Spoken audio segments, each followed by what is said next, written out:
May mga lalaking tahimik, ngunit sa ilalim ng katahimikan nila nagtatago ang isang labis na laban sa mundong hindi nila hiniling.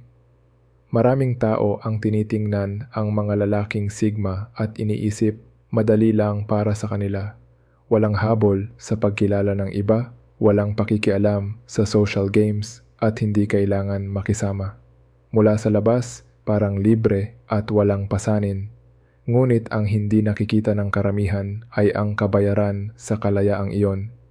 Ang mga sigma ay tahimik sa kanilang mga pinagdaraanan. Hindi sila nagrereklamo, hindi nagpapaliwanag at hindi humihingi ng simpatiya. Ang katahimikang iyon ay kadalasan ay nagmumukhang hindi sila naapektuhan. Ngunit sa totoo, mas mabigat ang buhay nila kaysa sa iniisip ng iba. Dahil kapag namumuhay ka sa paraang kakaiba, nakikipaglaban ka sa mundo sa mga paraan na bihira lamang makita ng iba. Ang mga katangian na nagpapalakas sa kanila tulad ng kalayaan at katapatan ay madalas nagiging sanhi ng pagtutol, panghihina o paglayo ng ibang tao.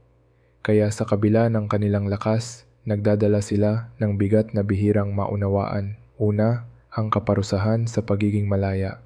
Ang kalayaan, ayon kay Albert Camus, ay pagkakataon para umunlad. Ngunit para sa mga sigma, ang pagiging malaya ay madalas nagdudulot ng pagtutol kaysa gantimpala.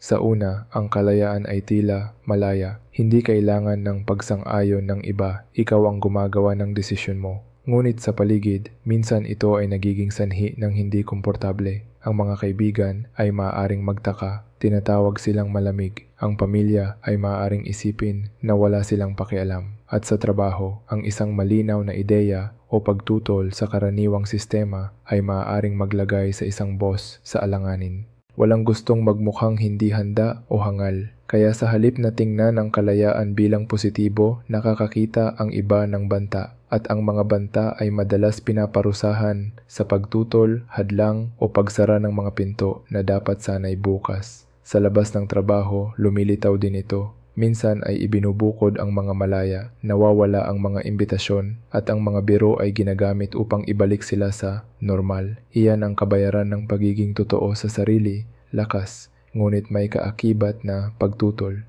2.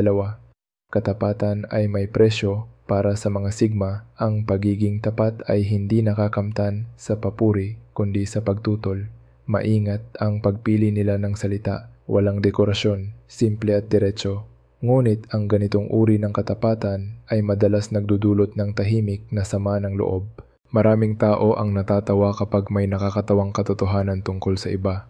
Ngunit kapag sila ang pinapansin, tila isang atake ang katapatan ng sigma. Ito ang dahilan kung bakit maaaring umatras ang kaibigan, tawagin silang mahirap ng kasamahan, o magalit ang pamilya kapag nahaharap sa katotohanan.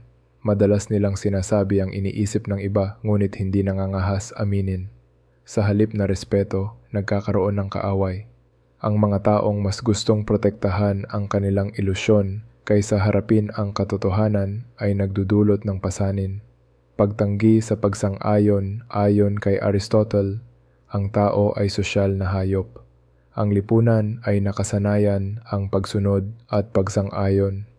Ngunit ang sigma ay hindi sumusunod sa script para sa papuri. Bagaman nakakamit nila ang respeto, madalas nawawala ang pagtanggap. Ang hindi pagsunod sa inaasahan ay nagdudulot ng tahimik na gastos. Nagsasara ang mga oportunidad, kumukupas ang pagkakaibigan, at lumilitaw ang distansya kahit sa pamilya. Pinahahalagahan ng mga sigma ang koneksyon, ngunit dahil hindi nila hinahabol ang pagsang-ayon, madalas iniisip ng iba na hindi nila kailangan ang mga tao.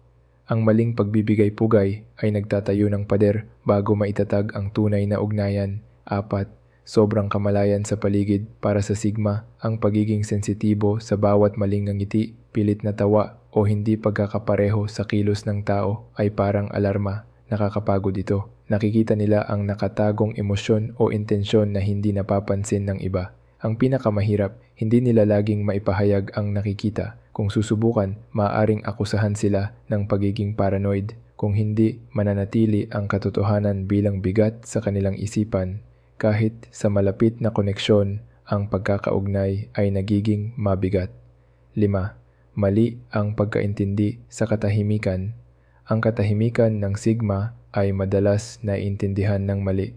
Iniisip ng iba na ito ay kawalang interes o pagmamataas, kahit ito ay proseso lamang, pakikinig o pagpili ng tamang sandali. Sa trabaho, ang katahimikan sa pulong ay maaaring tingnan bilang pagsuway. Sa kaibigan, parang lamig. Sa pamilya, parang hindi gusto. Ngunit sa totoo, katahimikan nila ay respeto at presensya. Ang iba'y natatakot sa katahimikan at gumagawa ng tensyon o pader na hindi hinihingi.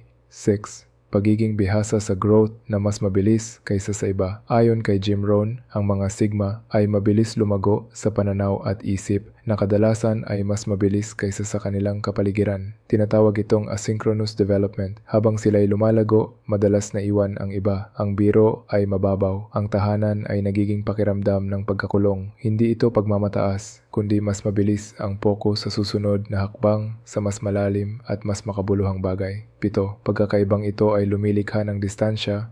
Ang paglago ng Sigma ay nagdudulot ng tahimik na distansya. Mga hapunan na parang walang laman, katahimikan sa koneksyon. Ang mga naiwan ay bihirang makaintindi. Iniisip nila na ang Sigma ay malamig o walang interes. Ngunit sa totoo, sumusunod lang siya sa sarili niyang ritmo. 4. Pamumuhay sa ilalim ng tahimik na presyon. Ang Sigma ay nabubuhay sa mundo kung saan sinusukat at kinukwestiyon sila sa bawat kilos. Hindi dahil hindi nila kayang hawakan, kundi dahil hindi ito tumitigil. Ang kanilang pagiging totoo at hindi pagsunod sa inaasahan ay patuloy na nagdudulot ng presyon. Sa bawat hakbang, may mga taong tahimik na hindi kasama sa kanilang bilis, at sa mundong puno ng pagsunod, ang pagtangging sumunod ay nagdudulot ng higit pang hamon. Ngunit sa kabila nito, ang mga Sigma ay patuloy na lumalakas, patuloy na nagtatayo ng sariling daan at pinipili ang katotohanan at kalayaan sa bawat pagkakataon.